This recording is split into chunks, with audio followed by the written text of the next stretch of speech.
the young lawyer and politician holding the fort for the new patriotic party.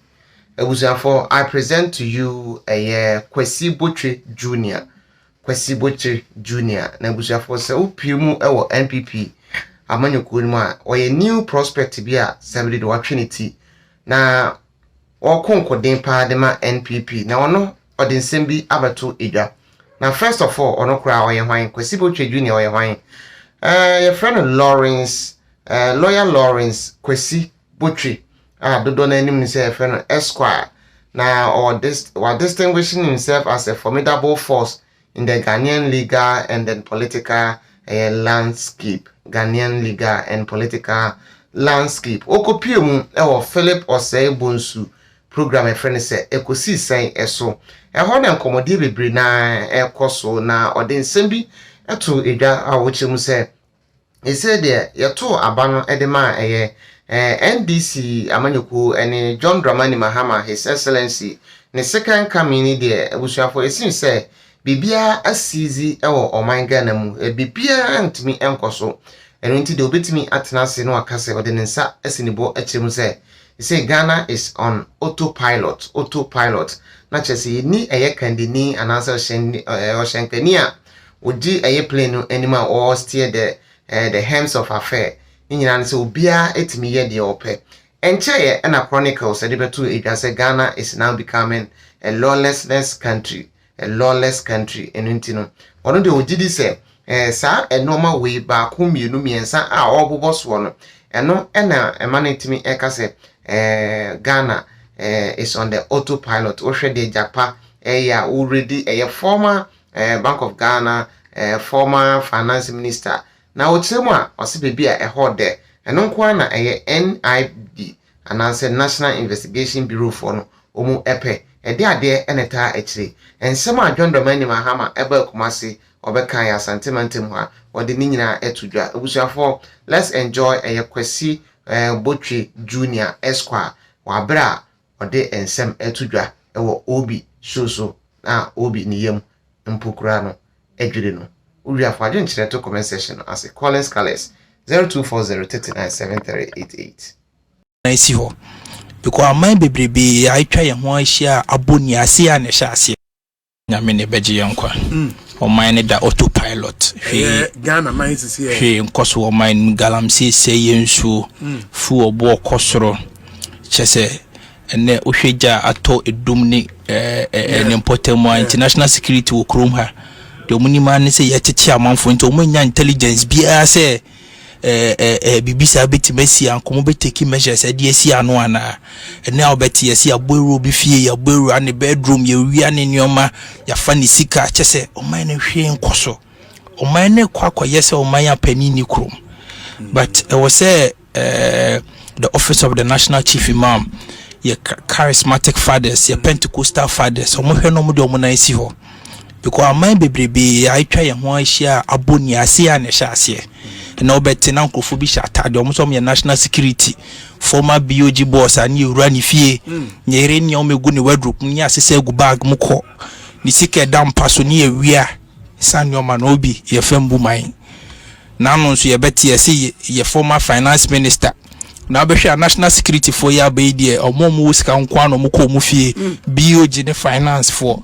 na kire se obi ya reho ya sefem ya sema eni nyan obi eni nyan ntina wo so mo hwe no mo ye bibi fa ho cause mo koke no for ya tafie kura ye san mo asa be ka kire say staged later na majority leader ba be patch o say de mo ye ne ntwaye nti oman no utimu hu say eda autopilot. There is nothing working in this country currently. But obi it is clear say NDC for no they are overwhelmed by the job by Ghana for their show monster. But I feel say it is too early for them to be overwhelmed. Very, very too early because they still have the goodwill. Until too early, so we be depression and you may be setting in the line of Ejuma Ghana for their show monster. In fact, they made over 265 commitments in their manifesto. They are yet to fulfill even 2% of commitment it is too early for them to be overwhelmed by the job. But do you know why they are overwhelmed? It is because I'm the settings will be see a settings and settings packaging and the packaging idea new where you see where one cry see 1,000 to say you must any film big gun for any so. And then your margins on the baby boom my settings and so dear your film boom it is a propaganda. Oh yeah one day when you be guase now share ominium guase any dear I shall see in temper Inti yenya konya betena ha se ya yemfa address the challenges facing the Ghanaian people and yem members of parliament within their right and duties omo ne say ya kan budget one crime budget na kura obi ebia nyu obi akura ne opportunity etie dia Finance Minister Dr. Kasawatu forcing edituja into as members of parliament no one is it is incumbent upon them so move go back to our constituencies to render an account say in the first year of President John Mahama and the NDC ni say almost omo dey ba nti kumasefo a ye die woman ye say ni say na moma mo expect say eyemodia ewom no mo so omo ne omomanfo enya interaction bi wo honum krote budget kronte ase no we new opportunity and so any of MPs need in common there. So I feel say it is in line. But you see, for Dr. Samia to allude say MPP, I mean to portray MPP in pay as anti-for some and say it is totally inaccurate. At your memory. And now, since May 2014, President John Dramani Mahama Part 1. Tamanoya Mampeni Part 1 ekwa santime mu kokasa asante 4 years sebe ode good ye omo akwan kra no mani so obi okan ye Ghana web for publishers okan oh mama kind story people's commitment to the nation and so on that goes beyond party affiliation. Sometimes I get a sense that our politics has become like a war of gangs, a war of criminal gangs. So one of them has captured some territory and is benefiting from it. If you manage to defeat that criminal gang, you establish your domain there like a mafia and you take control of everything for yourself, regardless of the national interest. And it's a danger that this country faces. This country must be governed as a country. It is one nation of one people with one common destiny. We need to revisit that slogan which General Achampong in his wisdom introduced. What is happening? My friend, what is happening in our country? So what about those who do not belong to political parties? They are not human beings anymore. So in our country today, if you do not belong to a political party, if you are not a member of a political party, you lose all your rights as a citizen. What nonsense is that? And then, so what? We help you to win election and therefore we have an entitlement. You have what entitlement? This country, and Senna, listen to me very, very well. We went to an election. We elected President John Dramani Mahama as the chief manager of the affairs of this country. We did not sell Ghana to him. Ghana does not belong to him. Ghana does not belong to the NDC. Ghana did not belong to the MPP, and Ghana would never belong to the CPP. What we do when we go for elections is that we elect managers, and they are supposed to manage this country on behalf of all the citizens of the country. If they fail to do that, they cease to qualify as governments. And we must approach this fight against Galamsey with the same vehemence and within the same principle and so on. That's the only way we can move forward. That is the only way we can move forward. My friend,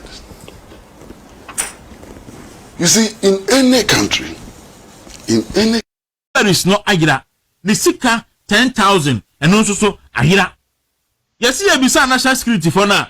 Almost a moko no. Who's susu box, empty susu box, and that's what I've seen online. Say I saw moko empty susu box. Now me see na susu box no omo muye den. ehun say empty. If indeed Oma ka some who susu box a na mo peden wo susu box nim. Okay, Bank of Ghana governor fee, former governor fee so ko vote. Vote no ko we hu susu box na ko hu ya. Susu box no ko he mu ye den. Ade na wugini susu box nim. Na be ka se mi hu empty susu box. Enti ho so ene ababa ye asem da ho. Sanka CCTV ni wo ho a. Anke bia ebeboa. Enso ko e we disconnect afa control unit, afa monitor na kan e de ko. De wodi ko e de ebre ne betre. National security for na ya to say Iroko for nso so ache National Signal Bureau chief e wo airport endra. Ono so yesi o match no. Ti sabre de wo MPP ni a ba aboso achichi no a ena mo be komu a ye ka kire mo se mumpie nkwa campaign munyini mo ho na akufa ado nchana ba mu na ye in your own interest, especially mo anamaji appointment ne kan na mo si yedi matem. Enti achichi ne de ebe koso a enyanyaye ebe koso pa nde afekura ni mu be den ntu ya MPP ni a endra minority leaders MPP ni bia mo an ho ejubetimi aboa ho ahontimi mu aho so ade ekomba na wa ekom ni achew na omodo eko but ekwan omo fa so use national security no edi operate no enyafe na national security no so no the chairman of the National Security Council no the president of the republic John Dramani Mahama. Enti on kind no who say the SS bebe nyina no ono na bobo anu edibisi because ono na ye the chairman of the National Security Council. Enti SS bebe nyina no ne ho na edibisi obi aye bone a na wo kwa akose na Ghana ha emra wo ha obi aye bone a monche no obi edisika monche no obi anye ho no obeka so obi edisika onfa ne ho nkodi obi abokro no a monche no na emra ene no eni obi akabiri secretary Afrifadi yeso waka say national security for involved in Galamsey ndi we no agisi ye koche no rainbow styling oabre a woto safre katetie no sebra na be yin semisa bia no a obe nante no aba na oba be yi ano na opese bibi ho no mese ode ne famra kwan so a na ode na fa so agisi ye de ehunahuna edi shemu ni ese ni rainbow style ni ekọ ni eba sa na ese ye dabi yantimi nchichi o man sa aha enya kwayem Ghana enya jungle enya kwayem na yaka say aboa wosebo eni aboa efe ne sen jata womu no mu adinti womu timi de ma ho odin sisi nipa dabi Ghana ye under rule of law. Ghana constitution say we are all equal before the law. Enti yetre hai yen kan so obi adisika monfa na ho nche no momma emra enyinini monfa mra kwan so na onkoyi ni sembisa no na be bono a ba bi ese yede ne fa no na yede na fa so ano pai sa ensem ne da ho person da bag no mo tena se a ibewram na yedi mu enkomo.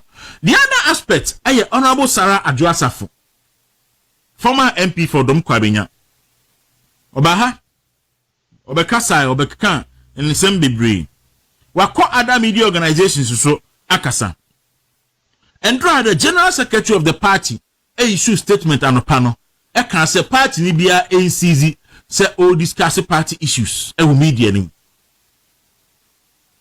e ba sa na Adwoasafo responded say general secretary discussion ya ye kan wasimi wo na start ye aye hu say wo ko radio tour na wo discuss party matters na wo ka say na Akufo Addo kura na so odin a wontie party no asem wo kan asem a wontie na defeat ne bae enti obi a cheche ni nsemu say general secretary timi cheche ni nsemu a then party member bia ebetimi a cheche ni nsemu enti no wono Adwoasafo de obi antimi kan na no ntum edu na nwumre no na party no the statement assign so aba say Adwoasafo nsema waka no ebu party no enimitia enti ya refer no to party no disciplinary committee say onko na onko yin nsemu say ebono a party mpanyfo ebetwe na so abusa mo bekan ya on the 6th of February 2025 enkrofo bi ye Kumase on the 5th or on the 4th amo ye press conference Kumase on the 6th and I'm back na hana me kan say enko anipa bi ahyase e kasa kansa mo a emwa party ni unity na sa enkrofo no omo ye ordinary party members tieriye menka so be a party member onim yansa. But ordinary party member no wo twe na so a enya den. Eti ordinary party members no asha se ekeka sansem no. Mon panifo entwe wo mo aso se de ebe ya ebe yense